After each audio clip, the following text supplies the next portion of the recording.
chief will speak and school administrator. So approximately 11:45 a.m. today, the 6400 block of Westheimer, our crime suppression teams from the Midwest Division had a very violent crew of individuals up under surveillance. At some point during that surveillance, there was an exchange of gunfire between one suspect and one of our officers. The officer was a 6-year veteran from the Midwest Division, again, crime suppression team. No officers are injured. One suspect, we believe to be 18 years old, was shot in the knee, non-life threatened. He was transported to the hospital. Another suspect, approximately 17 years old, was arrested there on the scene. So we got the suspect who was shot, and also another 17-year-old. After the shooting, witnesses said that a suspect got a ride from a citizen. And we interviewed that citizen. That citizen was just an everyday person. Thought he was giving a kid a ride back to the school. He gave that kid a ride back to the school, didn't know that he was involved in anything. I want to commend Wisdom High School, the principal and all the administrators, all officers. Everybody commended the way that they worked with us really, really quickly and got this scene under control, got it safe for everybody. So the suspect went into, I think, the auditorium. There was at least 100 other students in there. I want to commend the communication, and this comes from great training with all of our agencies, our precincts, HISD. The coordination and the communication was second to none, and I'm so proud. We were able, with our SWAT teams and other police officers from all of our agencies, went in and got that suspect out safely with no one hurt. I also want to commend the students. They were so calm. I've been on so-called active shooter scenes, suspected with guns on the scenes. This went perfect. Glad that nobody's seriously hurt. We got 3 suspects in custody. At least 2 of them are students at the school. Don't know about the other one. We won't go into names right now, but it was some surveillance. This is the preliminary part of this investigation. Things change, so that's what I would tell you right now. A gun was recovered on the scene, pretty close to where the suspect was arrested.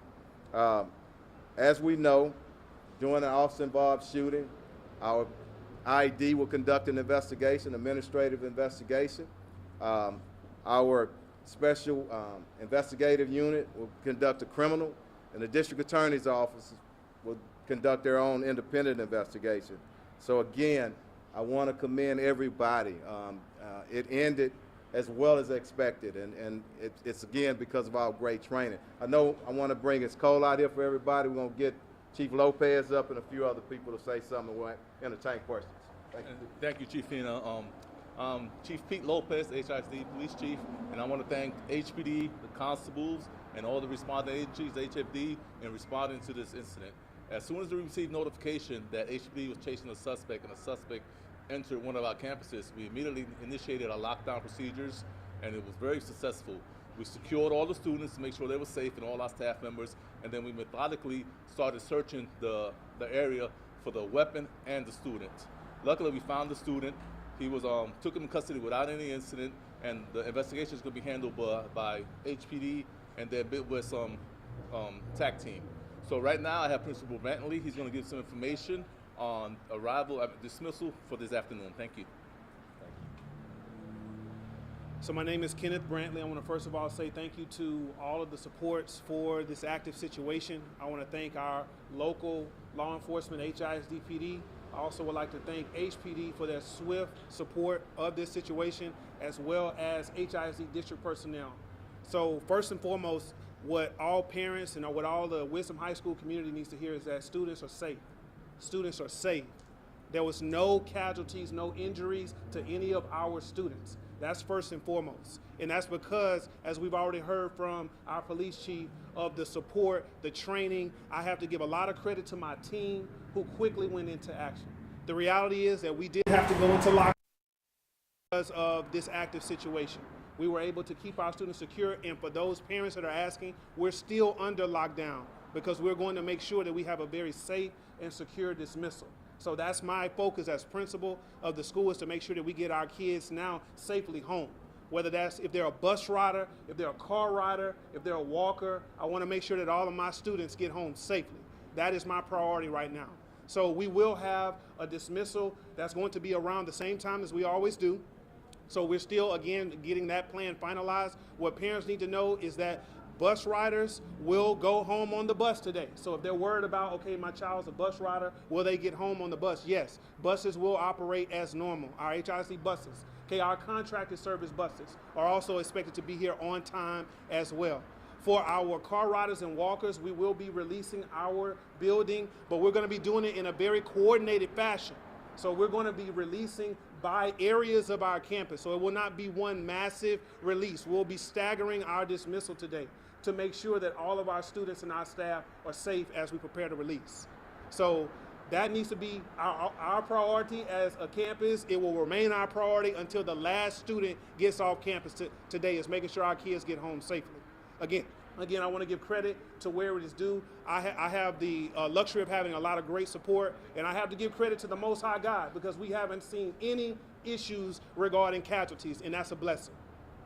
Thank you. Hey, we're going to let him be the spokesperson from now on. Thank you, Principal. Teacher. At the end of this interview for Spanish speakers, we're going to have Commander Barbosa give an interview. So we're going to open it up to any questions now. The suspect that went into the school, they have a gun? Let him translate this if you can right quick, and we're going to open up. We're good. Buenas tardes, soy el comandante Barbosa con el de la Policía del Distrito Escolar de Houston. Ahora en la tarde o en la mañana, como a las 11:45 de la mañana, estaban unos sujetos bajo vigilancia del departamento de Houston, iniciaron un contacto y hubo un tiroteo. Uno de los sospechosos resultó herido. Uno fue arrestado allí en la escena. Uno recibió un ride de una persona que vinieron y lo dejaron aquí en la escuela tratando de que regresara a la escuela. Ya cuando tenían la información nos dejaron saber con la policía del Houston, con los constables del precinto 5 y la policía del distrito escolar. Ascendimos aquí a la escuela, aseguramos todos que estaban seguros, empezamos a buscar adentro del edificio y encontramos el sujeto que estaba, que estaba herido. Ya lo arrestamos. Queremos decirles muchas gracias a todas las agencias que colaboraron en este esfuerzo. Todos los alumnos están sanos y salvos. No hay ninguna cosa que tenemos que seguir adentro investigando. Sí, a la tarde va a haber la termina de escuela y como dijo el principal, van a empezar a dejar los alumnos salir a la hora adecuada cuando ya esté el plan finalizado. Sargento Barbosa, para ser claro, la persona, el sospechoso que vino a la preparatoria era estudiante, estaba armado y decía que él estaba herido. Ahorita está eso bajo investigación, no hemos confirmado eso a este tiempo. ¿Estaba armado? ¿Encontraron armas dentro de la escuela? No, ahorita estamos todos investigando si acaso llegó el arma aquí adentro. ¿Pero estaba herido? No, señor. No, la persona herida fue arrestada en el local donde fue el tiroteo. All right. Question. Go ahead. The suspect that is actually making it to the school with a weapon? We're not sure. We hadn't located a weapon inside of the school, but that was a suspect from the scene, and we did take him in custody. So we are still, searching. I want to make sure everything, with the help of the administration, to make sure no weapon was left behind. So Okay. the suspect that ran into the school, is that suspect a student at the school? Yes. And then the 17-year-old that was arrested over at the apartment complex, that's a student as well? Yes, we verified 2 suspects that are students.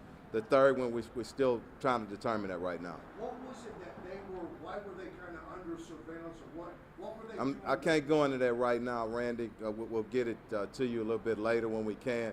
This investigation is still active in a lot of different angles. So they are, and let me tell you this, we suspect them to be very dangerous individuals, and that's why they were under surveillance. And I will share that with you as soon as I can. Thanks. The car remained I'm not sure yet. Yeah. And let me say something to that. Sometimes we say, oh, they're part of gangs. I think Indian individuals that group up to victimize our citizens in this city, we can call them for what they want to, but they are violent. And sometimes people say gangs, sometimes not, but violent individuals grouping up. And those are the individuals I talk about all the time, all my colleagues, that we really need to get tough on and get them locked up. Can you tell us about the exchange of gunfire? Which suspect was that? I did not get a chance to make it over to the scene. It was active. I came here, so I still got to get briefed up on that. All I know is one of our officers, a 6-year veteran, exchanged gunfire with the suspect, and one suspect was hit. That's all I know at this time. So were y'all still searching for a weapon potentially being in the school? We just want to make sure everything is safe. Yeah, so that's part of the search, to make sure no weapons are left behind. Who knows if he dropped something or whatnot? We're just trying to be sure. Okay? Did the suspect shoot back at the officer? Yes. Can you describe what it was like? You said you went into the auditorium. There were other students there. I don't think that anybody knew at the time. The students, everybody was kind of business as usual, other than the lockdown. And you can tell, and I want to say this as a chief of police, I don't know what kind of training the school does. It's amazing. Everybody was really, really calm, and I just want to commend them. What Okay? charges could the suspect be facing, or these suspects? Aggravated assault on a police officer, that's one. There's some other charges pertaining to the investigation. I don't have all the details yet, but all felonies. Okay? We had heard that there were other arrests in this case, maybe an arrest by the museum district. Is this it? Is it just these 3 suspects? I don't know if that's related or not. I don't think so. I haven't been informed of that. But right Okay? now you're focused on those. Yes. Okay? Go ahead. I'll get you next. Go ahead. Trying to hide, try to avoid seeming suspicious? Is that I bet he was, but you can't hide. When we got students on the inside and administrators, a good surveillance system with teamwork, you go in the structure, we're going to find you, and that's what happened today. It was a question over here. I think he was 17 or 18. We'll send it out. At school earlier today and just left, or were they all? I'm not sure of that, but I tell you what, we do know that the two, they wasn't at school when they needed to be, and should have been studying and doing what they needed to be as students, not as criminals out here. So, all right, thank y'all. All right.